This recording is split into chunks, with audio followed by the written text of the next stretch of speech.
Okay, so now we've gotten to part 2 of a 2-part series. Thank y'all so much for coming back. I hope y'all are having a great week. I wanted to talk a little bit about several things, and so thank y'all so much for coming. If you're new to LECA is what I do here with all of my plants. I put them all into LECA, which is this little ball stuff. It's made out of, it's a clay aggregate, just like the clay that you put your plants in, the clay pots, but it's been compressed and made into these little pebbles. I want to start out with this plant. I don't know if you can see it, but this is well, of course you can see it, but this is another cute little, I showed one of these on Monday. This is another cute little Hoya, and it has gotten a sunburn. So wanted to warn y'all, Hoyas love lots and lots of indirect light.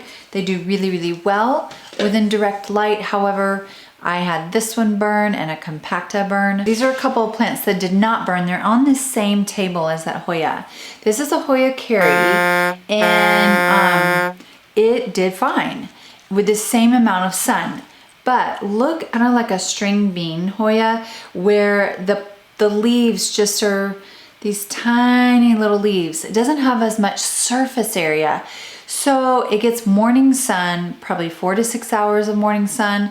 It is pretty strong, but this plant, this Hoya, happens to love it and is getting lots of new growth. I'm gonna show y'all. If you don't have to have special plant pots for, okay, look, it's totally dry on the bottom. I paid $7 for this Hoya, and it was a third of this size 6 weeks ago. Literally, it's loving the sun. It's dry, and I watered it 2 days ago.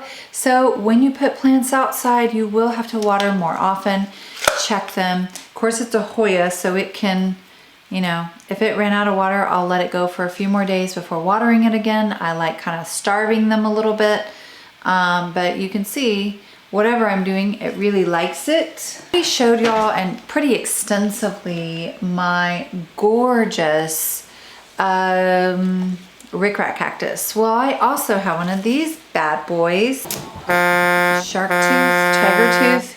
Put in the comments down below if you know which one it is. I have not dusted it. Someone gave it to me as a gift. It was literally a couple little pieces stuck down in dirt. I put it down in the LECA. And it has tons of water right now, and I just think it is so beautiful. These are the new growth that's happened in the last 2 weeks, are these 3 pieces, and it's gonna be a nice, beautiful, big plant. I can tell it loves LECA, had no problems transferring. Be really careful with your plants, whether they're outside. And if y'all see, I have some bruising and stuff. I fell in the shower, and it makes me sound like an old person, but I actually passed out in the shower. So if you're kind of anemic like I am, take your iron more than once every 4 months. Or you could pass out in the shower. I just got up too fast, and anyway. Compacta burned really badly yesterday, and I had those 2 outside, and they really suffered from that really strong. The sun seems stronger right now than normal, and also it's hot outside. It's 100 degrees, and no plant likes that. So even though the sun passes over and it has shade the rest of the day, I think the morning sun just did a couple of my Hoyas in. Even inside though, you don't want your Hoyas sitting in a windowsill. You want them back 2 or 3 feet. They love strong light, indirect light, but too close to a window, they can really get burned. I'm going to show you a plant that did not burn and kind of segue into talking about this one. This is my variegated Whalefin Sansevieria, and love this plant. I keep this one right in the window. I've never had it sunburn, and this one is extremely well adapted to LECA and adapted within 6 weeks. It was my fastest Sansevieria to adapt. However, see how this is kind of bent. This plant I had facing me because I thought it was so beautiful, and I was using this one as a decorative piece. And because the back of it was facing the window, when this grew out, and it grew really quickly, it started twisting to try to see the sun. So use it for a decorative piece and then put it back in the window with both pieces facing the sun. The other thing I wanted to talk about, these are some of the roots of this one. It's very well adapted. It has another baby. I had taken it out of the leca one time to check it. It has another baby that's gonna come up any day now. I let it get dried out for a week or two, so it's been really dry, but this one has a little crack down it. Someone asked me about it cracking. Once it cracks, it's really hard to, you can't repair that. But just know, if you take good care of your Whalefin #1, like if you got one with one leaf, if you get it converted, it will sprout up #2 and #3 pretty quickly. Definitely, they will twist according to where the sun is. So watch that with your Whalefin Sansevieria. My top 3 favorite plants for 2019 was the Whalefin Sansevieria. I didn't think much of it when I got it. I put it in a corner, barely watered it, transferred it, misted it, didn't look at it for a month, misted it again. I started noticing sometimes that the plants talk to me a little bit and it looked kind of drier than normal. So that's when I started adding a little more water, and it just shot roots out. Now, if your Sansevieria starts to rot, they do rot easily like any other Sansevieria. If you have a Sansevieria that wants to rot on you and shows signs of being overwatered and starts cracking and problems, mine started cracking, and I just put it in dried leca and just didn't think about it for a month, and it stopped the cracking, and then it started growing new. So once it adapted to its space that I had it in, we had a good relationship after that.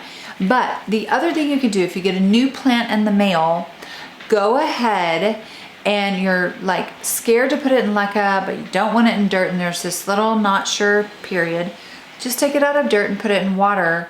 Add a few drops of Super Thrive and let it get kind of some new roots growing, and then, you know, plant it in leca after that. I wanted to show y'all my new plant is this Philodendron billet. Look at that. A little head check. It was still damp when I got it and dusty. And all I did was I put it, these leaves seem like they kind of are heavy. So I kind of put this little stake in there to reinforce it a little bit. And then, which I think it's doing nothing. And then I'm going to let it sit right over here for 3 weeks or so. I have a plant light that hangs over, you can't see it, but it gets that plant light every day, and then a little ambient light from the window. So in about 3 or 4 weeks, I'll start thinking about converting it. I got it from NSC Tropicals. I get about 1 plant a month to every 2 months from them, but they're expensive. So now that I kind of have the bulk of my plant collection, every once in a while I'll get in the mood to add another plant. If you picked up an olive tree from Costco like I did, and you have transferred it into leca, comment down below. I want to know if you have an olive tree. If you have an olive tree at all, but especially if you have an olive tree in leca. Now, the olive tree, when you first get it, is just a baby. It may not produce olives for 1 to 2 years. However, 100 benefits to olive leaves, the olive leaf from the tree. It's antifungal, antibacterial, and I'm not going to talk about all the benefits. I will say that you can just cut the leaves off. You can dry the leaves, let them lay out in the sun, or you can even use them fresh. But my husband flies, and he has to get a physical every year, and his blood pressure has been kind of high, and olive leaf extract or olive leaf tea will lower your blood pressure significantly. He started drinking the tea, and in 1 week it went from like 155 over something to 128 over something. I don't remember what the bottom number is. So olive leaves, I am taking it, I have a little eczema breakout, antifungal, olive leaves. So your leaves on your tree, if you never got olives from your tree, the leaves are useful. Now, if you have a small tree like me and you don't really have the capabilities to make enough leaves for tea at this point, a big bag of it. This is organic olive leaves from Tunisia. Daily serving size. Pour 8 to 12 ounces of boiling water over 1 teaspoon of tea. It's really, really strong. So I have herbs for every occasion. And this is our new herb of the year. The blood sugar normal, and the blood pressure is, and it does repair work on your system as well.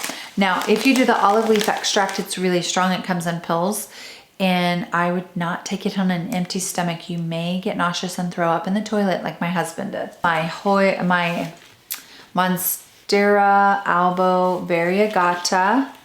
It's gotten some new leaves. It's a pretty plant. This was the first new leaf it got, solid green. I was like, I just wasted a bunch of money. But since then it's grown some new leaves that have some variegation. And since then I've relaxed a little bit. See, like this one doesn't have any variegation. So anyway, whatever, however it grows out, I'm okay with that. The thing I was going to tell y'all though is I have this one really close to a window and it seems to love it. This Albo variegata loves leca. It must love the nutrients because I don't have any crystallizing on the top, and it drinks up pretty quickly. So I think that was all. That is it for the day. Okay, so hope y'all love this video. Can't wait to see you next time. Stay safe, stay hydrated, and definitely transfer a plant into leca this weekend. Get ready to, if you're just starting your journey, you are gonna have some plants die. You're just gonna have to put on your seatbelt and decide, I'm just gonna enjoy the journey, because most of them will not only live, but they will grow 25% faster in leca, and you will not have to water as often, so you can go on vacation even with 100 plants in your home. So hope y'all love this video. Can't wait to see you next time. Love ya. Bye-bye.